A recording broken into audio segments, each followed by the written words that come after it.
Corona काल में इस सरकार के द्वारा हमारा जीना दुश्वार हो गया है। उनका चूल्हा उनकी पेंशन से जलता है। कईयों के परिवार उस पेंशन पर पढ़ते हैं, कईयों के बच्चे उस पेंशन से अपनी पढ़ाई पूरी करते हैं। हिमाचल प्रदेश में कर्मचारियों का सरकार बनाने और बिगाड़ने में महत्वपूर्ण योगदान रहता है। यही कारण है कि जब भी कोई सरकार हिमाचल प्रदेश में अंतिम वर्ष में पहुंचती है तो कर्मचारियों का जवाब भी उसी तर्ज पर चरम पर हो जाता है और सरकार का विरोध करके ये कर्मचारी अपने हितों को आसानी से साध भी लेते हैं। और कहीं ना कहीं कर्मचारियों की इस राजनीति को गलत इसीलिए भी नहीं ठहराया जा सकता क्योंकि हमारे राजनेता भी विधानसभा के अंदर बैठकर 4 साल तक जनता के हितों को तो साधते हैं, लेकिन खुद को लेकर भी कई महत्वपूर्ण निर्णय कर देते हैं। पुरानी पेंशन स्कीम और नई पेंशन स्कीम ये भी एक ऐसा मुद्दा हिमाचल प्रदेश ही नहीं बल्कि पूरे देश में है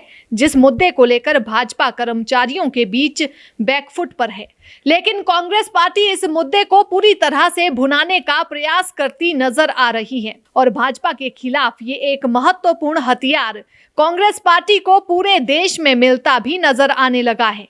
हिमाचल प्रदेश में भी ओल्ड पेंशन स्कीम महत्वपूर्ण मुद्दा है। किस रूप में ये हिमाचल प्रदेश में लागू हो पाएगी, पुराने तरीके से ही चलेगा या फिर नई रूपरेखा इसकी होगी, ये तो तभी पता चलेगा जब इस स्कीम को एक बार फिर से कर्मचारियों के लिए लागू किया जाएगा। लेकिन हिमाचल प्रदेश में ओल्ड पेंशन स्कीम को लेकर राजनीति क्या है और कांग्रेस पार्टी का क्या स्थान उस राजनीति में है, इस बात को लेकर आज हम आपके साथ चर्चा करेंगे। करीब 2.5 साल पहले की अगर हम बात करें तो कांग्रेस पार्टी के नेता सुखविंदर सिंह सुक्खू, जो कि विधायक भी हैं और पार्टी के जो बड़े दिग्गज नाम इस समय हिमाचल प्रदेश में हैं उनमें शुमार भी हैं, उन्होंने सबसे पहले ओल्ड पेंशन स्कीम का समर्थन किया था और उन्होंने सीधे सीधे कर्मचारियों के हित में इस स्कीम को लागू करने की बात उस समय कह दी थी। उसके बाद भी लगातार उपचुनावों तक वे इस बात को रखते रहे और ओल्ड पेंशन स्कीम किस प्रारूप में लागू होगी इसको लेकर हालांकि उन्होंने कभी स्थिति स्पष्ट नहीं की।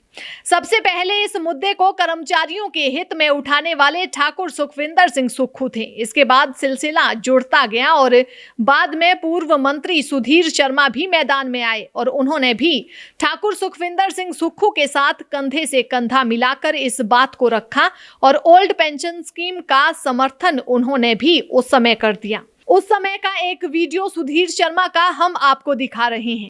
हाल ही में राजस्थान कांग्रेस सरकार ने और वहां के मुख्यमंत्री श्री अशोक गहलोत ने जो ओल्ड पेंशन स्कीम है उसको लागू करने का निर्णय लिया है वो स्वागत योग्य है।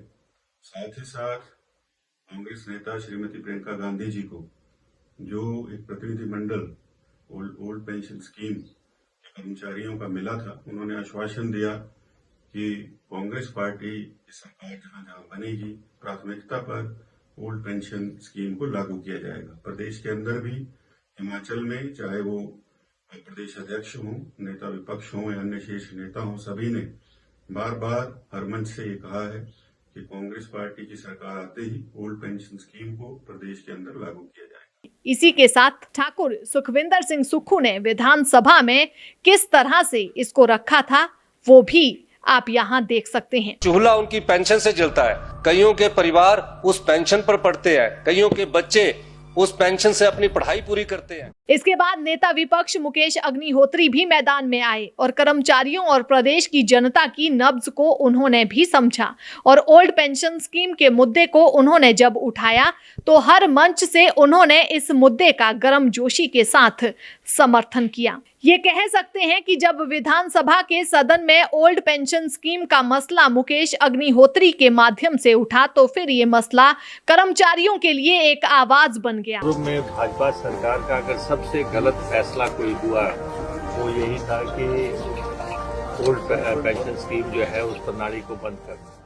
ठाकुर सुखविंदर सिंह सुक्खू लगातार इस मसले को लेकर जनता के बीच जाते रहे। उन्होंने पुरानी पेंशन बहाली का पूरा आश्वासन कर्मचारियों को दिया था, लेकिन इस मसले का भी राजनीतिकरण हुआ। कर्मचारियों के ही कुछ गुटों ने ये कहना शुरू किया कि आज से पहले कांग्रेस पार्टी सत्ता में रहते पुरानी पेंशन बहाल नहीं कर सकी तो कांग्रेस के नेताओं पर विश्वास क्यों करें। आपको बता दें कि हाल ही में राजस्थान में इस योजना को कांग्रेस पार्टी ने लागू कर दिया और वहां के मुख्यमंत्री ने इस योजना को लागू करने की आधिकारिक घोषणा भी कर दी। ऐसे में अब कर्मचारियों का विश्वास हिमाचल प्रदेश में कांग्रेस पार्टी के ऊपर कितना बना या नहीं, ये एक अलग विषय है। लेकिन जो बात कर्मचारियों के कुछ संघ कर रहे थे, उस बात को जरूर कांग्रेस पार्टी ने राजस्थान में ओल्ड पेंशन स्कीम को लागू करके साबित कर दिया है। कांग्रेस पार्टी की नेत्री आशा कुमारी ने भी नेता विपक्ष मुकेश अग्निहोत्री की आवाज में आवाज मिलाई और उन्होंने भी